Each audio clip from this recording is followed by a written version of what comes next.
There's the general who hosted us, and Boris Rakitin, the designer of the Sukhoi. Here's interesting. It says, "Welcome Pompano Air Center," in Russian. If you believe that, I'll tell you another one.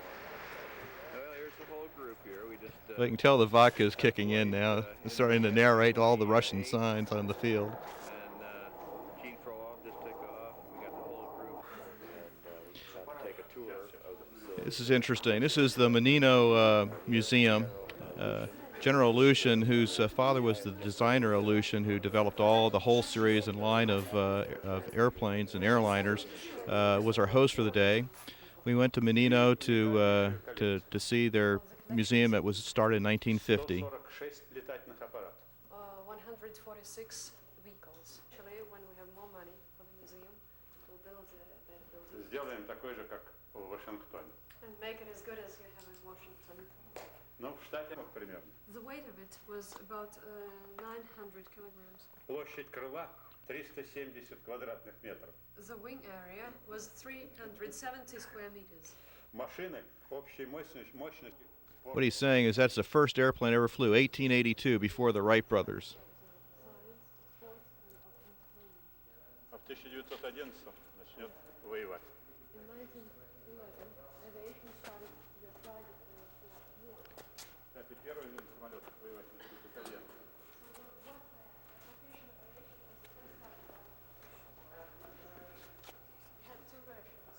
Такие трехплоскостные трипланы. Well, 3 planes. Конструктор Сопвич. Designer's name is Sopwich. И были бипланы. And biplanes also. Скорости полетов уже достигали 180 The км. flying speed reached 180 kilometers per hour. Мотор то бомбардировщик-разведчик. It's a reconnaissance bomber. Нет. Первенец самолетостроения И-16. This is the first aircraft produced in this country, E-16. 6000 таких было сделано нашими заводами. Well, 36,000 of airplanes like this were produced by our factories. How many? 36,000 airplanes. Of the Yak-9? How many are left? Oh, Yak-9. Сколько остается? Осталось, сейчас ни одного не осталось. Вот этот еле на... None. О, да. No. К 60-му году Tobaccos. это был мощнейший самолет Второй мировой войны. That was the most powerful during the war. Его прозвали летающим танком. It was called a flying tank. Немцы черной смертью, And the Germans called it Black Death. поднимая мощное оружие, он был защищен броневой сталью. Designer who built this airplane. This is Shot at him at the distance of 20 meters. Смотрите, как конструктор разумно его использовал. Броня, защита, You see, this is armored steel protection. капот и двигателя The cowling of the engine is also protected. и моторама, то есть мотор соединен с самолетом. And the engine frame. Одна. So the engine is connected with the airplane itself, with the airframe.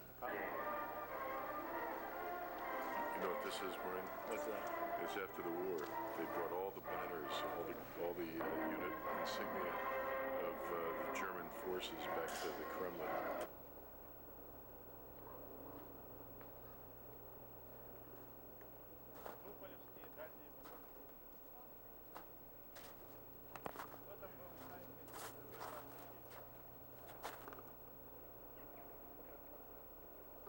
Но только Туполев не имел никаких документов, никаких технологий. Tupolev had no documentation. Трудно было, но справился. It was a hard task, but he managed. И он как раз и стал первым носителем ядерного оружия у нас. It was the first carrier of nuclear weapons. Так же, как и в Соединенных Штатах, Б-29 тоже был Same as первым. B-29. Тот 1953 год. Here's the world's largest helicopter.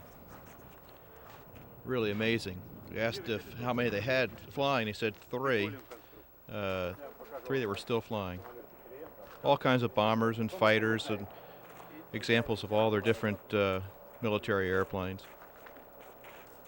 Bomber made in 1959. Очередная машина Becker. Next is Becker. С изменяемой геометрией крыла в полете. Variable wing. 4 человека. 34-й год. Скоростной бомбардировка. This is a MiG-50.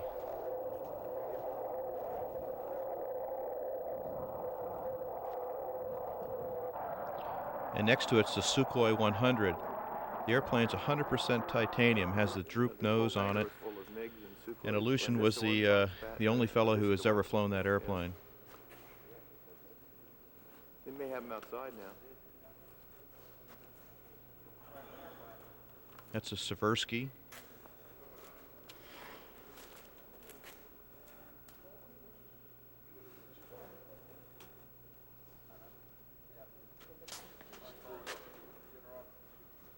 Это вот материалы, посвященные Игорю Сикорскому.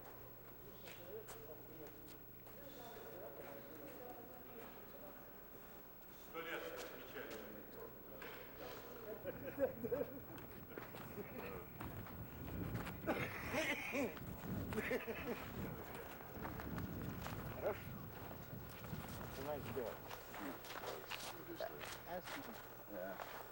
All the different colors on the metal. Это все разные цветы на металл. Это из высокой температуры. That's the business end of the Sukhoi 100.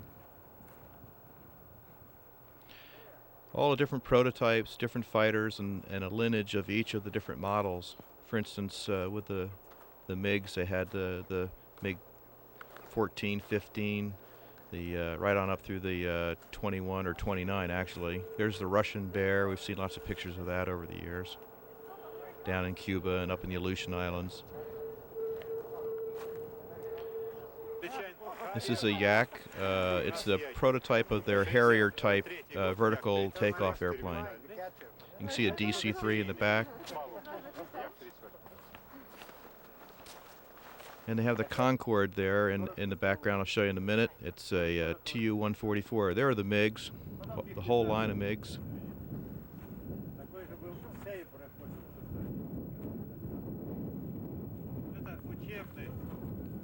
The 16.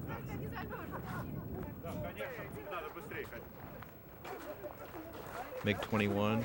There's the Tu-144 Concorde type airplane. MiG-21.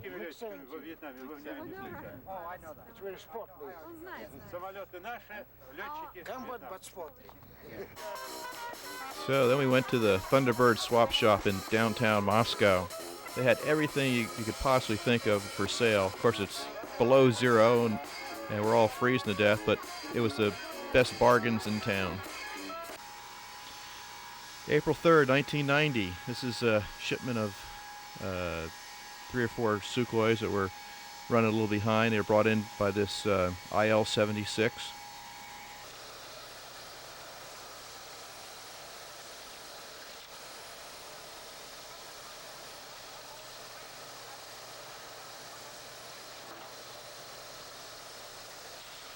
Frolov and Igor, the mechanic. It's quite a bit smaller than the Antonov.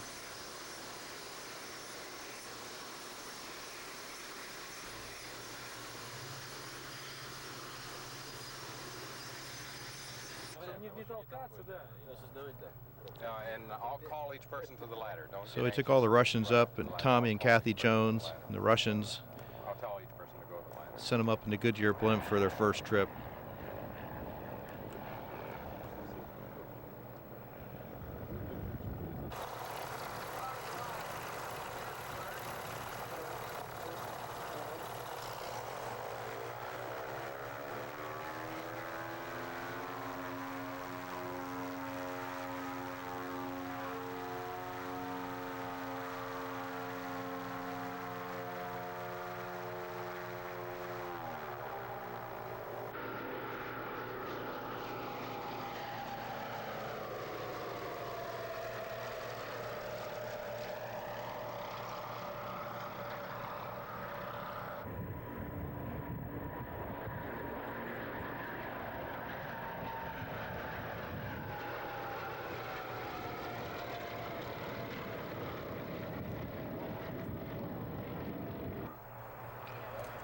Next shipment was in Elmendorf Air Force Base in Anchorage, Alaska.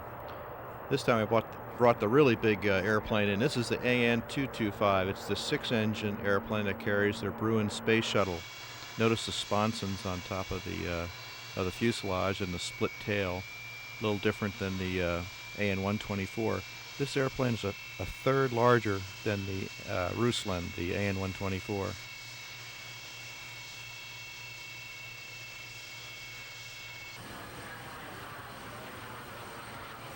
And their escort airplanes. This is the Sukhoi Su-27 single-seat and two-seat airplane. They're delivering some Sukhoi 26s to us, and then we're proceeding on to the Oklahoma Air Show.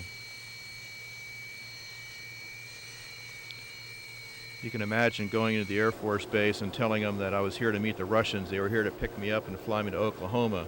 Well, I had an FBI agent on one side and a CIA agent on the other on my arm, and had to do a lot of talking. Here we are in the AN-225 on our way to Boeing Field in Seattle. And then from there we dropped off some of the Russians who were negotiating some business with Boeing, and then we left there and then continued on to Oklahoma. There's Boeing Field.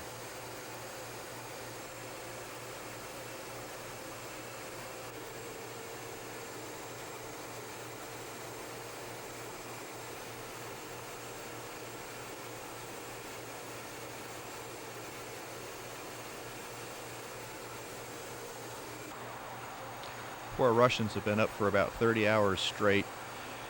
Everyone was conked out in the airplane except the captain, the navigator, and myself. So I got about 2 hours in the right seat of the airplane, of course with the autopilot on. So I said, take a picture of me. And here I am saving everyone's life.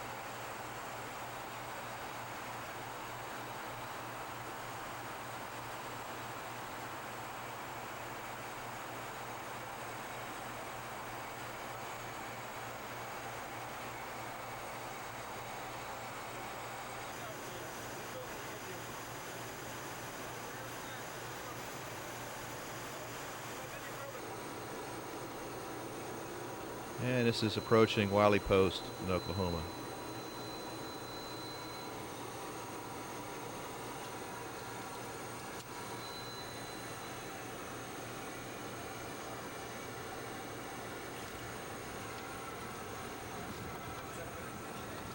Pilot, he is hot. The airplane brought to you by Pompano Air Center and Brian Becker through perseverance, through dedication, and through the unwillingness to take no for an answer brings us not only this airplane, but this pilot, Brian Becker, our undying gratitude for changing the course of aviation here in the United States. And have we ever benefited from all his hard work and perseverance? We are enjoying some very international flying. Aerospace 90, the first night. Let me ask you this. Are you glad you came this evening so far? This helicopter was in the back of the Antonov with our two Su-26s. That and a truck and about 30 Russians. And he says, look at here, I could back up.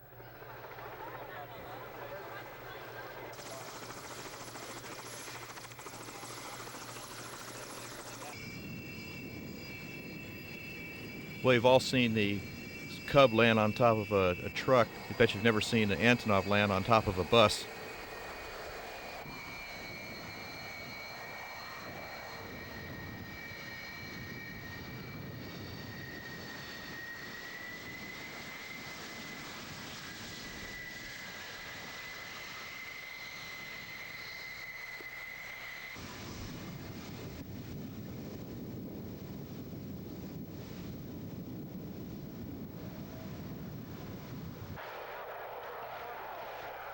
Here's Viktor Pokachov, the red-headed Russian, taking off. He's a test pilot for Sukhoi.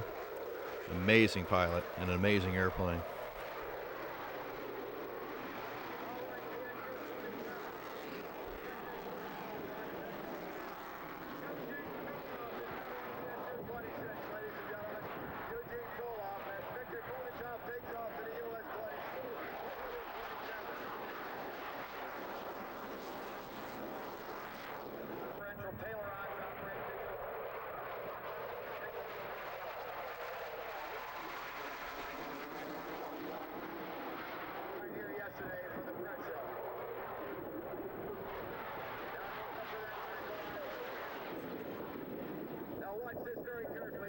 back on the throttle, you'll see no other military plane do the tail slide to a stall.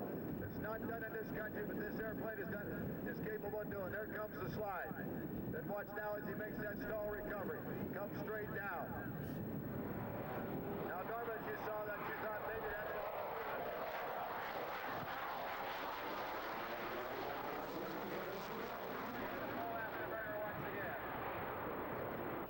Invented by this gentleman right here. This is called the Cobra. There's the Cobra, 110 degrees across the top of the center. The Pugachev Cobra. How about that, ladies and gentlemen? Only the first time in the United States yesterday and today. The Cobra. Oh, yeah.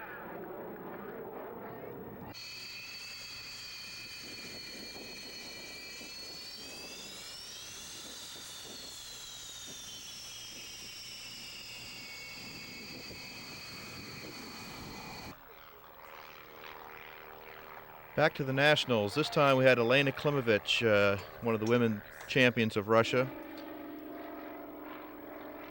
Elena and Nikolai Nikituk came to this competition. Elena came in second place. It's the highest placing woman ever at the nationals up to that point. And I think it really paved the way for Patty Wagstaff later on.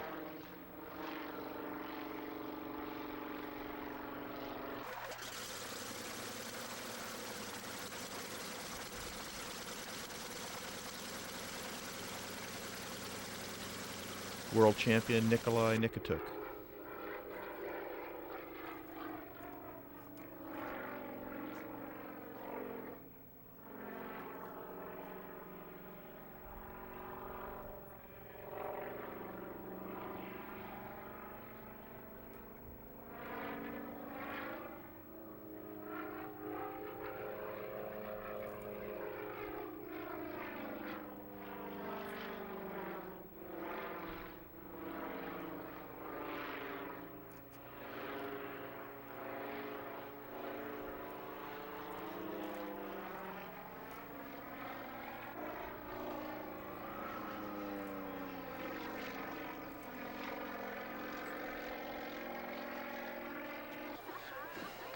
Well, Denison, Texas is the home of Eisenhower, the birthplace of Eisenhower, and they were having a parade to commemorate his birthday. And of course, Julie Eisenhower is married to a Russian, and they wanted the Russians to be a part of the parade.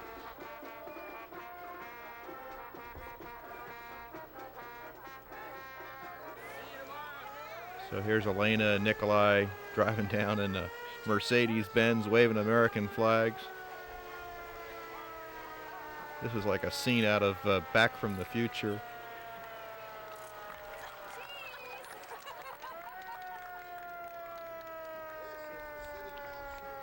There's the rest of the Russian delegation. Colonel Belovantsov, Kasum Nashmudanov, the interpreter and a mechanic. 1990 World Aerobatic Championship, Yverdon, Switzerland.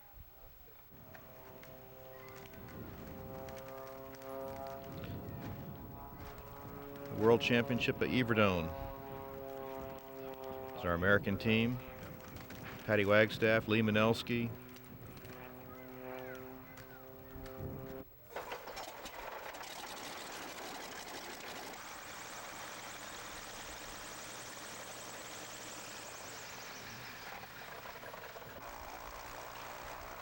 And there's Clint's last World Championship. Thank you, Andy. Thank you. Thank you.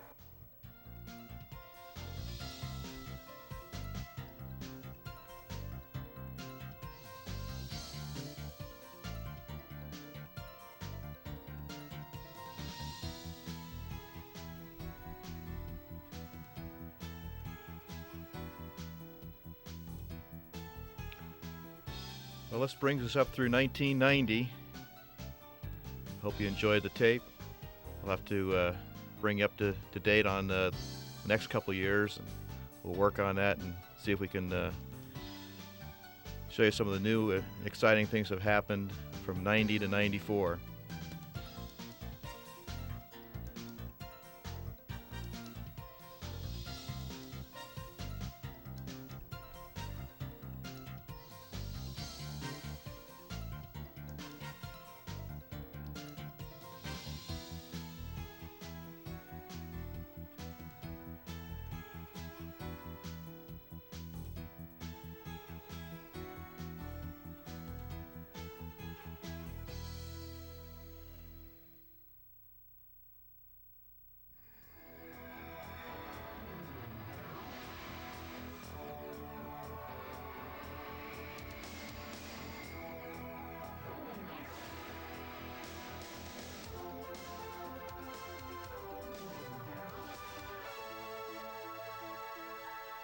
Today on Flight, how do pilots stay so cool? What's underneath that carpet? Making a new image, luxury and the FBO, and the Soviets' incredible entry into the U.S. aircraft market.